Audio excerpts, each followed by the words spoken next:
Buenas noches, damas y caballeros. Bienvenidos a otro encuentro especial. Antes de comenzar, quiero que me digan quién está conmigo hoy, desde dónde nos escuchan y qué hora es por allá. ¿Están listos? Entonces, vayamos al primer relato.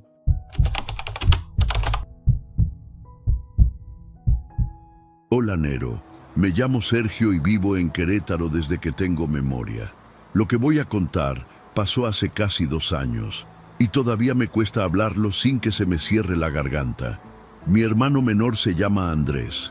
Tenía 17 años cuando empezó todo y era el típico morro tranquilo, bueno para la escuela, medio nerd con sus videojuegos.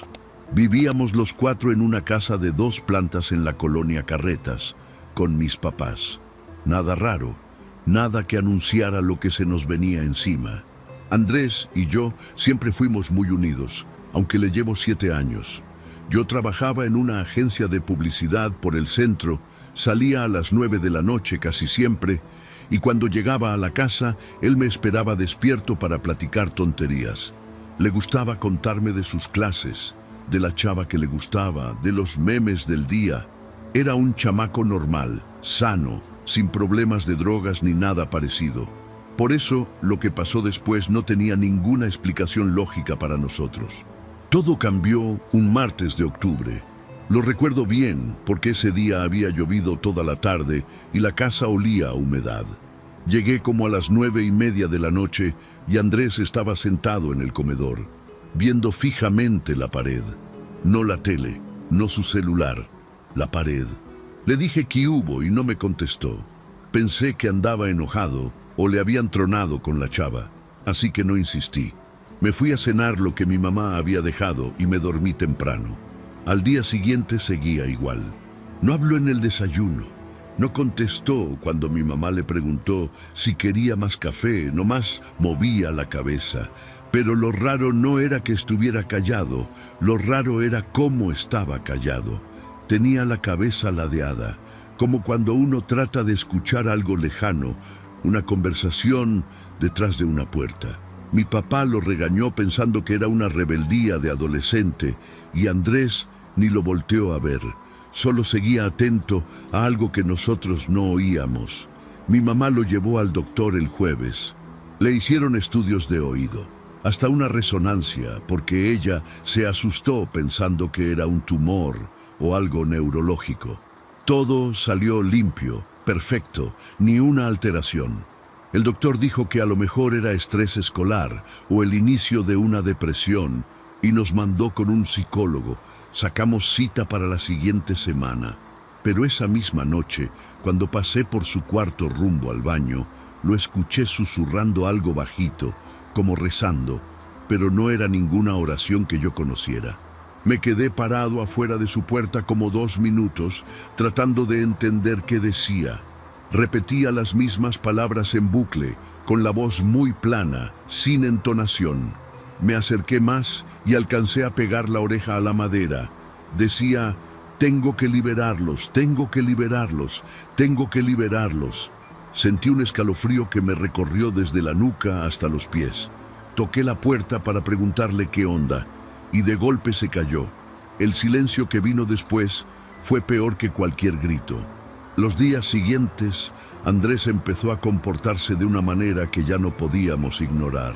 Sacaba una libreta negra que nunca le habíamos visto y anotaba cosas durante horas, sentado en la sala, en la cocina, en las escaleras. Una vez me asomé por encima de su hombro y vi columnas con nombres y horarios. El mío decía, Sergio, sale 7:10 de la mañana, regresa 9:40 de la noche. Estaban también los de mis papás, con detalles que ni yo sabía, como a qué hora exacta mi mamá se metía a bañar. Le pregunté qué hacía y por primera vez en días me contestó, pero sin verme a los ojos. Me dijo que necesitaba saber cuándo estábamos solos, cuándo dormíamos, cuándo bajábamos a la cocina. Lo dijo con una calma que me heló la sangre, como si estuviera explicando una tarea de la escuela. Le quité la libreta de las manos y me la llevé a mi cuarto. Esa noche la revisé completa y había páginas con dibujos de la casa, planos del primer piso, con flechas marcando recorridos. Cuando le enseñé la libreta a mis papás, mi mamá se soltó llorando ahí mismo. Mi papá adelantó la cita con el psicólogo para el día siguiente, pero Andrés no quiso entrar al consultorio. Se quedó en el coche con los brazos cruzados, mirando el tablero. El psicólogo nos dijo que sin él presente no podía hacer un diagnóstico serio, pero que por lo que le contábamos podría tratarse de un brote psicótico temprano. Nos recomendó llevarlo con un psiquiatra urgentemente, esa misma semana si era posible. Pero antes de que consiguiéramos la cita con el psiquiatra, empezaron a aparecer las paredes. Una mañana, mi mamá entró al cuarto de Andrés para despertarlo y se topó con que había escrito con marcador negro arriba de la cabecera. Eran frases cortas, todas en mayúsculas. No comas después de las 9. Cierra los ojos cuando pase. El de la sala no es él. Mi mamá me llamó al trabajo gritando, y cuando regresé a la casa encontré a Andrés en su cuarto, parado frente a la pared, escribiendo más. Esa noche no dormí. Me quedé sentado en la sala con todas las luces prendidas, escuchando los ruidos de la casa. Como a las 3:20 de la mañana, oí pasos en el segundo piso, lentos, como si alguien estuviera midiendo cada movimiento. Subí despacio y vi a Andrés parado en el pasillo, frente a la puerta de mis papás, completamente quieto. Tenía la oreja pegada a la madera. Le hablé bajito y volteó hacia mí con una sonrisa que no le había visto nunca, una sonrisa que no era suya. Me dijo que ya casi era hora, que ellos le habían explicado todo, que yo era el único que todavía no estaba marcado, pero que pronto lo iba a estar también. Le pregunté quiénes eran ellos y nomás señaló hacia el techo con un dedo, sin dejar de sonreír. Lo agarré del brazo y lo llevé de regreso a su cuarto. Lo metí a la cama y me senté afuera de su puerta hasta que amaneció. Esa fue la última noche que dormimos, pensando que todavía teníamos tiempo. El sábado mi papá consiguió por fin la cita con el psiquiatra, pero era hasta el lunes en la mañana. Decidimos turnarnos para vigilarlo el fin de semana, que nunca estuviera solo. Mi mamá escondió los cuchillos de la cocina arriba del refrigerador, las tijeras hasta los desarmadores del cajón de la sala. Andrés se daba cuenta de todo y nomás sonreía esa sonrisa rara mientras nos veía mover las cosas. En un momento me dijo, sin que nadie le preguntara nada, que no importaba dónde escondiéramos las cosas, porque ellos le iban a decir. Esa tarde lo encontré en el patio trasero hablando solo, pero ya no susurraba como antes. Ahora movía las manos como si estuviera discutiendo con alguien, asintiendo, negando. A veces se quedaba callado escuchando. Me escondí detrás de la cortina de la cocina y lo observé como 20 minutos. En una de esas volteó directo hacia donde yo estaba, sin titubear, como si supiera exactamente que lo veía. Me señaló con el dedo índice y luego se señaló a sí mismo. Después juntó las manos como si rezara. Me alejé de la ventana temblando. Esa noche, mi mamá durmió en el cuarto de Andrés, en un colchón en el piso. Mi papá y yo nos quedamos despiertos haciendo guardias de 3 horas cada uno. Me tocó la guardia de la madrugada, de las 2 a las 5 de la mañana. Estaba en la sala con una taza de café cuando escuché que la puerta del cuarto de Andrés se abrió. Me asomé al pasillo de arriba y vi a mi mamá dormida en el colchón, sola. Andrés ya no estaba en su cama. Bajé las escaleras casi corriendo, sin hacer ruido. La cocina estaba a oscuras, pero alcancé a ver una silueta moviéndose junto al refrigerador. Prendí la luz y era Andrés, parado de puntitas, estirándose para alcanzar arriba del refrigerador donde mi mamá había escondido los cuchillos. Ya tenía uno en la mano, el grande, el de partir carne. Se volteó hacia mí muy despacio, sin susto, sin sorpresa, como si me hubiera estado esperando. Y entonces me dijo que no me preocupara, que iba a ser rápido para todos. Le grité a mi papá lo más fuerte que pude mientras Andrés empezó a caminar hacia mí. No corría, caminaba muy normal, con el cuchillo a un costado. Yo retrocedí hasta la sala y agarré una silla del comedor para meterla entre nosotros. Mi papá bajó las escaleras hecho la madre, le aventó una cobija encima a Andrés y entre los dos lo tiramos al piso. Mi mamá llegó después gritando, llamando a la policía desde su celular. Andrés no se resistía, nomás repetía que estábamos cometiendo un error grandísimo. La policía llegó como en 15 minutos, junto con una ambulancia que mi mamá también pidió. Andrés estaba esposado en el piso de la sala, tranquilo, con esa misma sonrisa de la otra noche. Antes de que se lo subieran a la ambulancia me pidió que me acercara. Dijo que tenía algo importante que decirme. Los paramédicos me dejaron acercarme un segundo. Me miró fijamente y me dijo bajito, casi al oído, que yo era el único de la familia que todavía no estaba marcado, pero que eso iba a cambiar muy pronto. A Andrés lo internaron en un hospital psiquiátrico en la salida a San Luis Potosí. Le diagnosticaron esquizofrenia paranoide de inicio tardío. Le pusieron tratamiento con medicamentos fuertes y al mes ya no escuchaba las voces, según los doctores. Lo fuimos a visitar varias veces y poco a poco volvió a ser él, aunque más apagado, más lento para hablar. Decía que no se acordaba bien de nada de lo que había pasado, que tenía recuerdos sueltos como de un sueño. Le creímos porque queríamos creerle, porque necesitábamos creerle, pero conmigo algo se quedó. Desde la noche del cuchillo no he vuelto a dormir como antes. Me acuesto a las 11 de la noche y a las 2 de la mañana ya estoy despierto, con el corazón acelerado, sintiendo que alguien me observa desde la esquina del cuarto.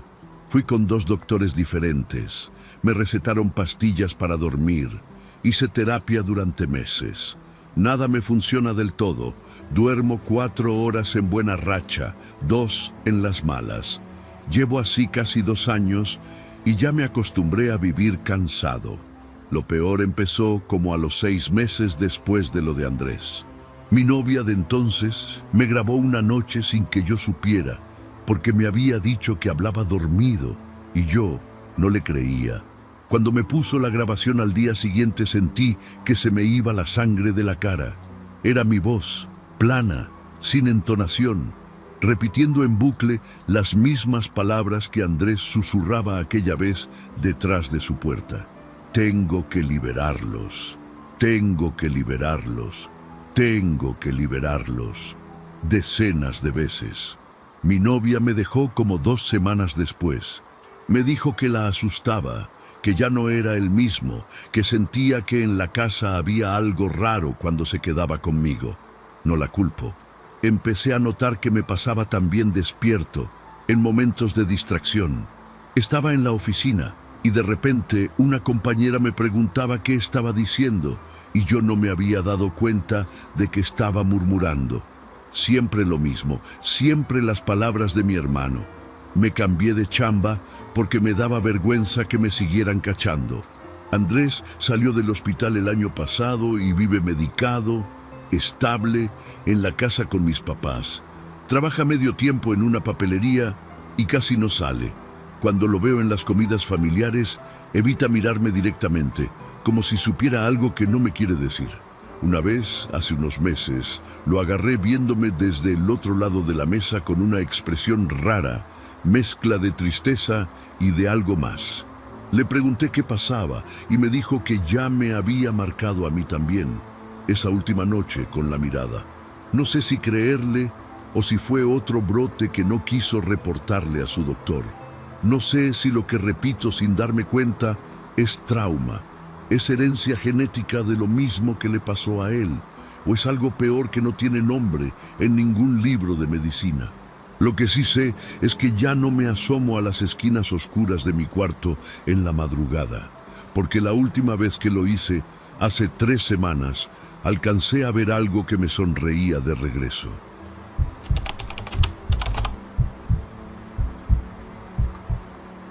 ¿Qué onda, Nero? Soy Héctor, y la verdad nunca pensé que iba a estar contando algo así. Soy médico forense. Llevo casi 15 años trabajando en el servicio médico forense del estado de Hidalgo y créeme que he visto cosas bien pesadas. pero lo que me pasó hace unos meses cambió todo para mí. Ya no duermo igual, ya no como igual, y mi propio cuerpo me está fallando de maneras que ningún colega logra explicar. Todo empezó un martes de febrero, como a las 11 de la noche, cuando me llamaron de la oficina porque habían encontrado 2 cuerpos en la sierra, cerca de Mineral del Chico. Era temporada de frío, andábamos en -5 grados allá arriba. Así que nadie se sorprendió cuando llegaron los reportes preliminares hablando de hipotermia.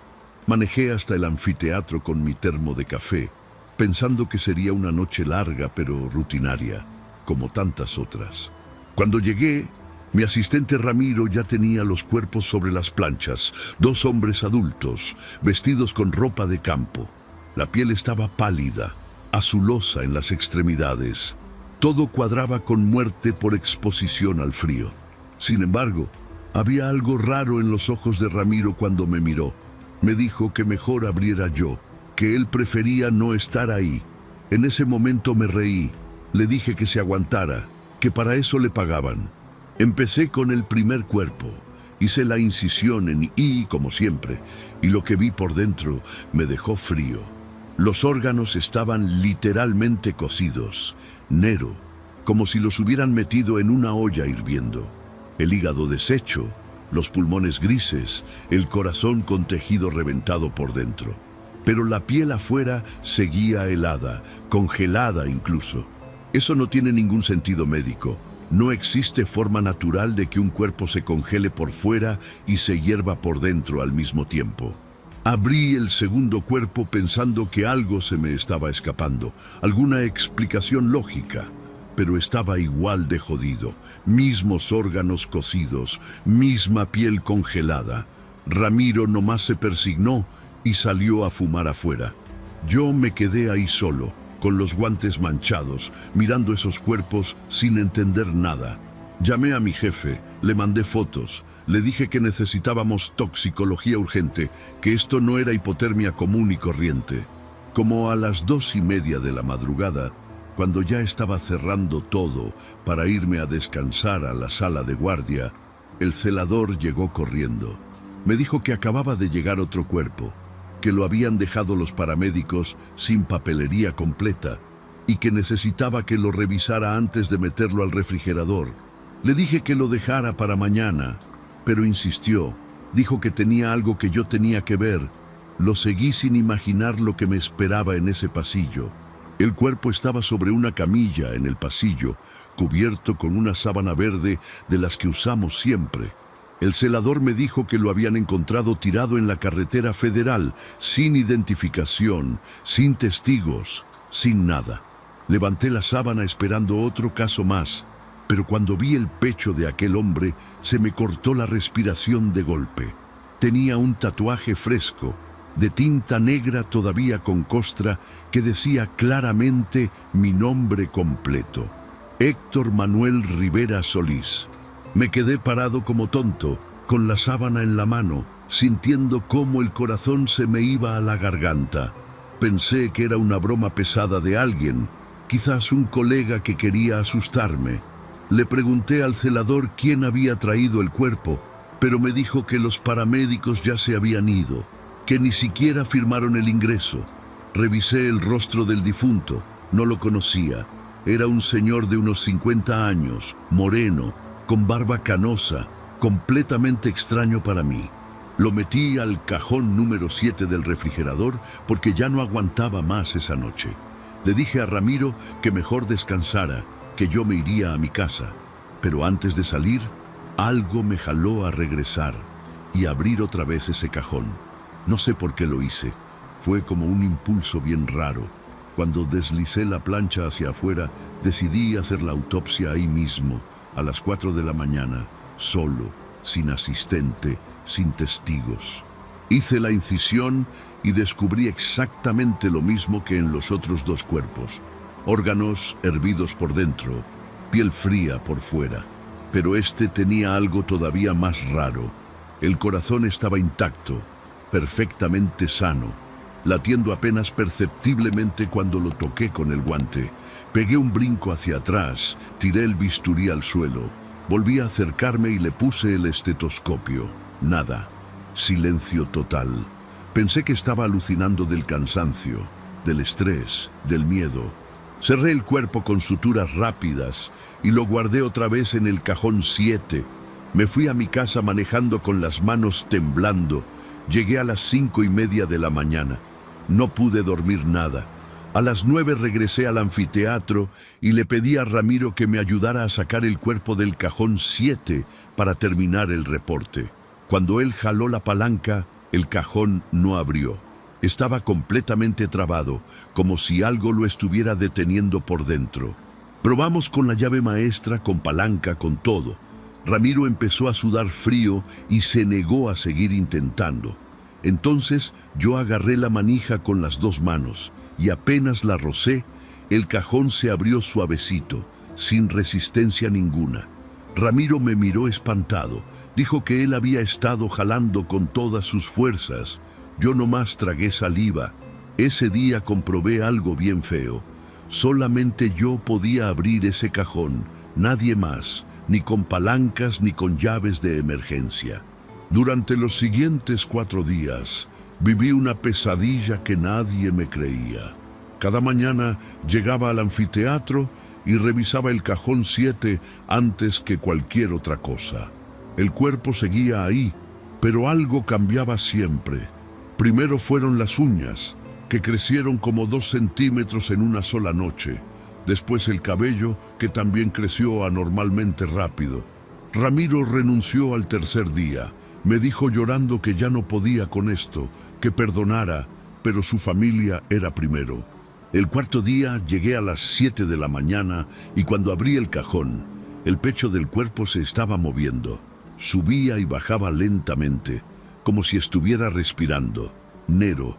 Le puse el estetoscopio otra vez y no había latido, no había pulso, no había nada. Pero el pecho seguía moviéndose. Le abrí los párpados con miedo y los ojos estaban llenos de líquido turbio, amarillento, como agua estancada. No reaccionaban a la luz, pero sentí claramente que me estaban viendo. Reporté todo al director del servicio. Le mostré fotos, videos, le rogué que mandara a alguien más a examinar el cuerpo. Mandó a 2 colegas con mucha experiencia, doctores serios, gente preparada. Llegaron al mediodía, se pusieron sus batas y cuando intentaron abrir el cajón 7 no pudieron. Probaron durante 1 hora completa, hasta que uno de ellos se lastimó la espalda forcejeando. Me pidieron que yo lo abriera. Lo hice con un solo dedo, sin esfuerzo, frente a sus caras pálidas. Examinaron el cuerpo conmigo presente y todos confirmaron lo mismo. Respiraba sin estar vivo. Los órganos seguían deteriorándose como si estuvieran cocinándose lentamente, y el tatuaje con mi nombre estaba más oscuro, más definido, como si alguien lo hubiera retocado durante la noche. Uno de los doctores me preguntó si yo tenía algún enemigo, si había hecho enojar a alguien recientemente. Le dije que no, pero por dentro sentía un frío que me subía por la espina dorsal hasta la nuca. Esa misma tarde empecé con fiebre, 39 grados que no bajaba con nada. Me sentía como si tuviera el cuerpo ardiendo por dentro, pero la piel helada por fuera. Mi esposa me obligó a ir al hospital. Me hicieron estudios completos, sangre, orina, tomografías. Los resultados llegaron al día siguiente.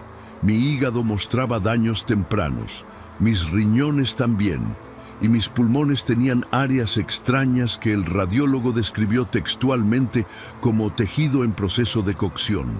Regresé al anfiteatro el 5.º día decidido a terminar con esto. Iba a incinerar ese cuerpo, aunque me corrieran del trabajo, aunque me metieran a la cárcel. Pero cuando abrí el cajón 7, estaba vacío. Solo quedaba una etiqueta sobre la plancha metálica, escrita con marcador permanente, con un número nuevo y mi nombre completo abajo. El número era el siguiente en la lista de ingresos forenses pendientes.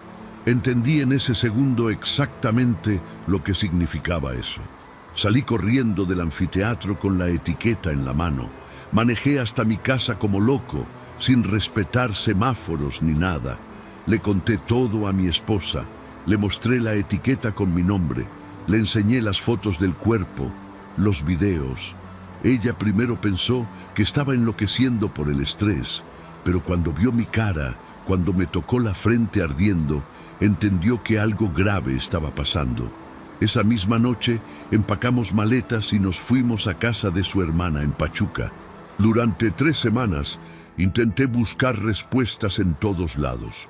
Hablé con un sacerdote, con curanderos, con un brujo en Huejutla que me cobró carísimo. Todos me dijeron lo mismo con palabras distintas. Alguien había transferido una muerte hacia mí.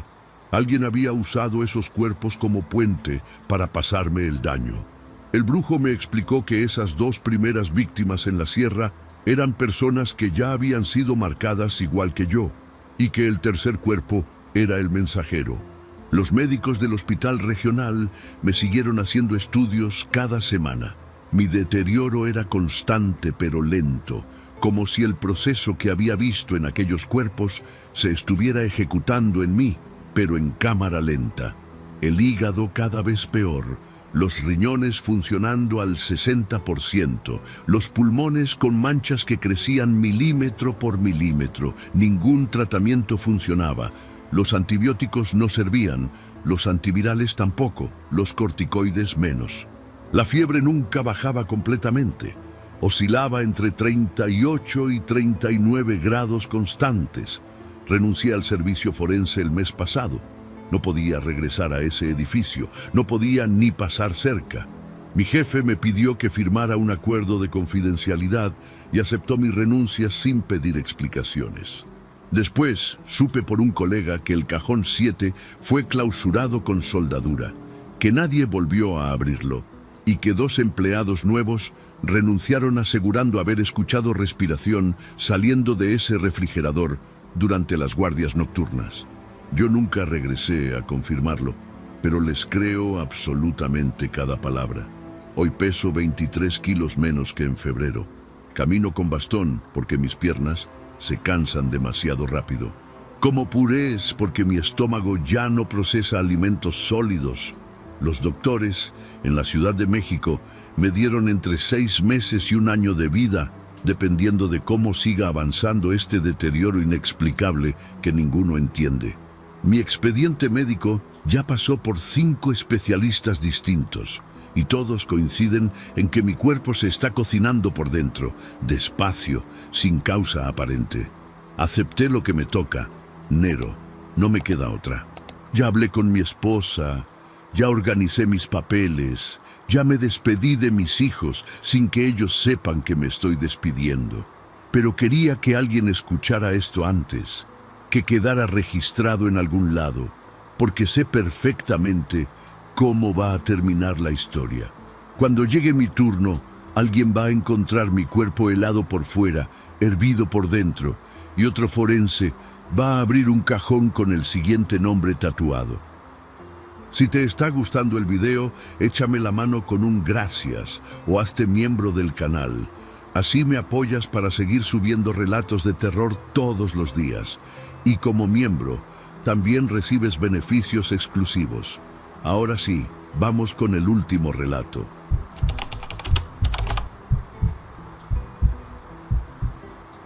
Hola Nero, ¿qué tal? Me llamo Julián y desde hace casi 11 años trabajo como sepulturero en un panteón viejo en las afueras de Guadalajara. Nunca me había pasado nada raro, la verdad. Uno se acostumbra al silencio, al olor a tierra mojada, a las flores marchitas. Mis compañeros y yo bromeábamos seguido para aguantar el turno. Pensaba que ya lo había visto todo en este oficio, hasta que llegó aquella semana de septiembre que me cambió la vida por completo. El panteón donde trabajo tiene tumbas que datan desde 1920, algunas más viejas todavía. Hay una sección al fondo que casi nadie visita, pegada a la barda trasera, donde los árboles crecieron tanto que tapan el sol. Esa zona siempre estuvo más fría que el resto, incluso en pleno mayo. Los compañeros más viejos decían que ahí enterraban a los olvidados, a los que nadie reclamaba. Yo nunca le había dado importancia a esos cuentos. los tomaba como puro folclor. Aquel lunes llegó una orden de exhumación medio extraña. Una familia quería trasladar los restos de un tío abuelo que llevaba enterrado desde 1947. Decían que iban a hacer un mausoleo familiar nuevo en otro panteón. Mi jefe me asignó el trabajo junto con don Rigo, un señor que llevaba 30 y tantos años ahí. Llegamos como a las 9 de la mañana al lugar exacto, con palas, cubetas y los papeles en regla. Todo parecía un día normal de trabajo. La tumba estaba intacta. Eso fue lo primero que nos llamó la atención. El concreto encima no tenía ni una grieta, ni siquiera musgo viejo. Don Rigo se quedó mirándola un buen rato antes de empezar a picar. Me dijo que esa lápida llevaba décadas sin ser tocada, que ni los familiares habían venido a visitarla. La placa de mármol tenía el nombre casi borrado por el tiempo. Apenas se alcanzaba a leer algo como Ezequiel algo. Empezamos a romper el concreto poco después de las 10. Nos tardamos como 3 horas en llegar hasta el cajón. La tierra estaba durísima, compactada de tantos años. Don Rigo sudaba mucho y se veía nervioso, cosa rara en él porque siempre era el más tranquilo del panteón. Cuando por fin destapamos la madera, noté que el ataúd estaba en muy buen estado para tener tantos años bajo tierra. Casi no tenía pudrición. Las bisagras seguían enteras, los clavos también. Eso ya nos pareció medio extraño, pero seguimos trabajando sin decir mucho. Abrimos la tapa juntos, los dos jalando al mismo tiempo. Esperaba ver restos, huesos, ropa vieja, lo normal, pero el ataúd estaba completamente vacío. No había cuerpo, ni huesos, ni siquiera polvo de tela. Lo único que había eran marcas. Cientos de marcas de uñas por dentro de la tapa, profundas, desesperadas, arañando la madera de adentro hacia afuera. Don Rigo se persignó y dio 2 pasos para atrás.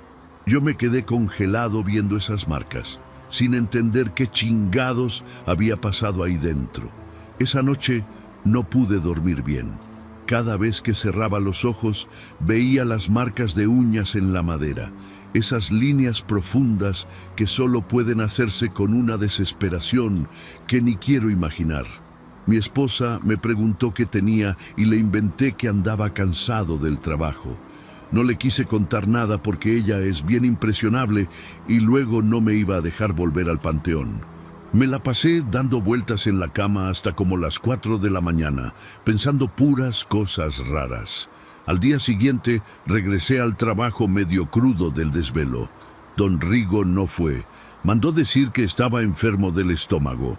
Mi jefe me dijo que cerrara la tumba provisionalmente mientras la familia decidía qué hacer con un ataúd vacío. Me tocó hacerlo solo esa tarde. Mientras echaba la tierra de vuelta, sentí como un escalofrío bien feo recorrerme la espalda, aunque hacía calor. Terminé rápido y me fui a la oficina a tomar agua, tratando de calmar los nervios que traía encima. El miércoles en la madrugada me despertó un ruido raro, como un golpeteo lejano. Pensé que era el perro del vecino rascando la pared. Me asomé por la ventana y no había nada. Volteé a ver el reloj de la cómoda y marcaba las 3:18 de la mañana. Me quedé acostado escuchando ese ruido sordo que parecía venir de muy lejos, pero al mismo tiempo de muy cerca. Como un tum, tum, tum repetitivo, paciente. Me tapé con la cobija hasta la cabeza y traté de dormirme otra vez. El jueves, don Rigo regresó al trabajo y se veía desmejorado. Me agarró aparte como a las 11 de la mañana y me dijo en voz baja que él también había escuchado golpes esa madrugada, que venían del piso de su cuarto, abajo de la cama. Me contó que en sus años de sepulturero nunca había visto un ataúd así, con marcas por dentro. Me dijo que algo no estaba bien con esa tumba y que mejor le rezáramos a los muertos para que nos dejaran en paz. Su mirada me asustó más que sus palabras. Esa misma noche pasé por la tumba antes de irme. Quería revisar que todo estuviera bien cerrado. Cuando me acerqué, Juro que sentí cómo la tierra vibraba bajo mis botas. Una vibración suave pero constante, como si algo estuviera moviéndose ahí debajo. Me quedé quieto un buen rato, conteniendo la respiración. Los golpes empezaron de nuevo, sordos, rítmicos, viniendo desde el fondo. Salí casi corriendo del panteón sin voltear hacia atrás. Manejé hasta mi casa con las manos temblándome sobre el volante todo el camino. El viernes en la madrugada los golpes volvieron, pero esta vez más fuertes. Mi esposa también los escuchó y me preguntó asustada qué era ese ruido. Le dije que seguro eran tuberías viejas. Ella se durmió otra vez, pero yo no. Me quedé escuchando, contando los golpes.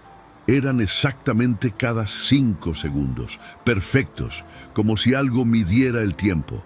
¡Tum! 5 segundos. ¡Tum! 5 segundos. ¡Tum!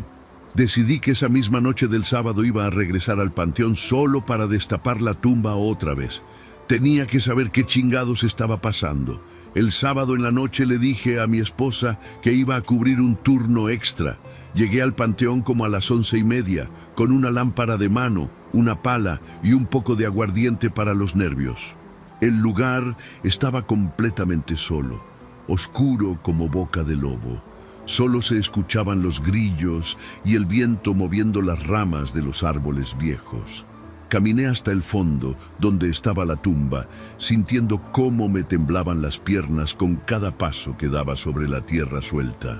Cuando llegué al lugar exacto, lo primero que noté fue el silencio, un silencio pesado, espeso, como si el aire mismo estuviera escuchando. Empecé a cavar despacio, sin hacer mucho ruido. La tierra que yo había echado apenas unos días antes estaba extrañamente suelta, como si alguien la hubiera removido. Eso me puso la piel de gallina, porque nadie más había estado ahí desde el martes. Seguí cavando hasta que mi pala pegó otra vez con la madera del ataúd, ya cerca de la medianoche. Me arrodillé junto al cajón y apagué la lámpara un momento para escuchar mejor. Al principio nada, solo mi propia respiración agitada, pero después, clarito, lo escuché. Un raspado constante, viniendo desde abajo del ataúd, no desde adentro, desde abajo, como si algo estuviera cavando hacia arriba desde más profundo de la tierra. El raspado era metódico, paciente, igual que los golpes de las madrugadas. Sentí cómo el sudor frío me corría por la espalda y las manos se me quedaron pegadas a la madera del ataúd. Abrí la tapa con manos temblorosas, alumbrando hacia adentro. El ataúd seguía vacío, pero las marcas de uñas se veían distintas. Eran más, muchísimas más, marcas frescas sobre las viejas, madera nueva astillada, como si alguien hubiera estado arañando esa tapa muy recientemente desde dentro. El raspado debajo del ataúd seguía, ahora más fuerte, más cerca. Sentí que la madera del fondo vibraba bajo mis rodillas. Algo, lo que fuera, estaba cavando justo debajo de mí, subiendo, acercándose. Quise gritar, pero no me salió la voz. Solo pude echarme para atrás y caer sentado sobre la tierra fría. La lámpara se me resbaló de las manos y rodó iluminando el cielo. En ese momento el raspado se detuvo de golpe y empezaron los golpes. ¡Tum! ¡Tum! ¡Tum! Cada 5 segundos, exactos, viniendo desde el fondo del ataúd vacío, como si algo del otro lado estuviera tocando, pidiendo permiso para salir. Me levanté como pude y eché tierra encima a puños, llorando, rezando todo lo que me acordaba de mi abuela. Tapé esa tumba con manos torpes y salí del panteón sin mirar atrás. Manejé a mi casa temblando entero, con las luces de los carros desenfocándose en mis ojos llenos de lágrimas. Cuando llegué, me metí a bañar con agua bien caliente, tratando de quitarme el frío de adentro. Pero el frío no se iba, y los golpes tampoco. Esa madrugada los escuché otra vez, pero esta vez no venían del piso, ni de la pared, ni de la tubería. Venían de adentro de mí, de adentro de mi pecho. Los días siguientes fueron un infierno. No podía dormir más de 2 horas seguidas. Cada vez que me quedaba quieto, escuchaba los golpes adentro de mi pecho. Tum, tum, tum, cada 5 segundos exactos, no como los latidos normales de mi corazón. Mi esposa me llevó al doctor pensando que era del corazón.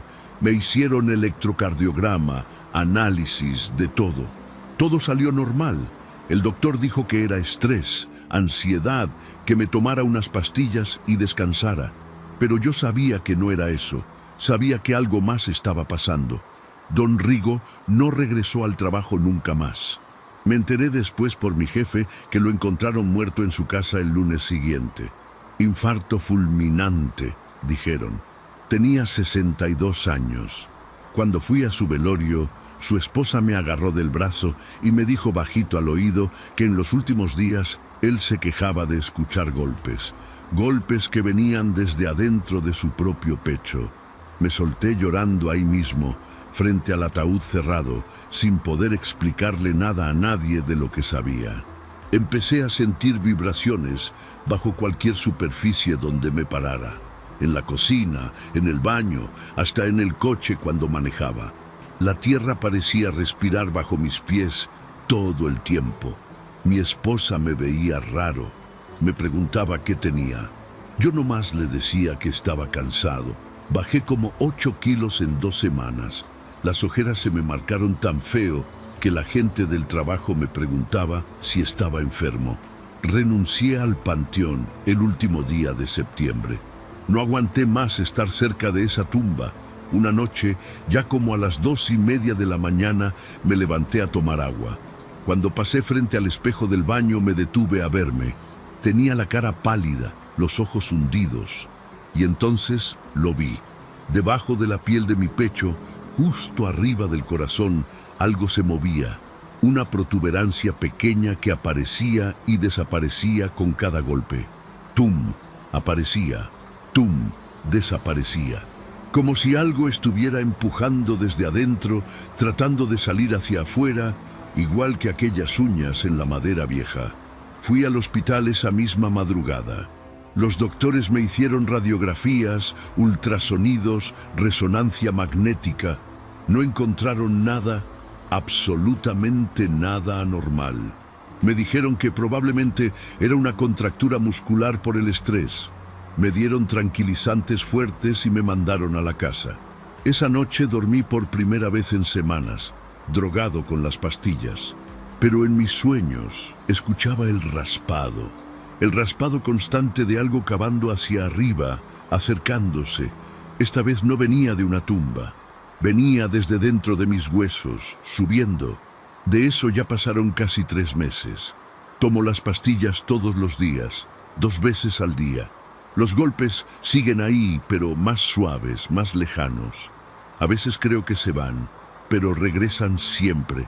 Aprendí a vivir con esto, no me queda de otra. Ya no me asomo a los espejos en las madrugadas. Ya no piso tierra suelta. Ya no voy a panteones, ni siquiera al de mis propios muertos. Porque sé que algún día, cuando me toque, lo que sea que está dentro va a terminar de cavar. Gracias por llegar hasta aquí. En la pantalla tienes 2 videos más que seguro te van a encantar para seguir con el terror. Nos vemos en la próxima historia.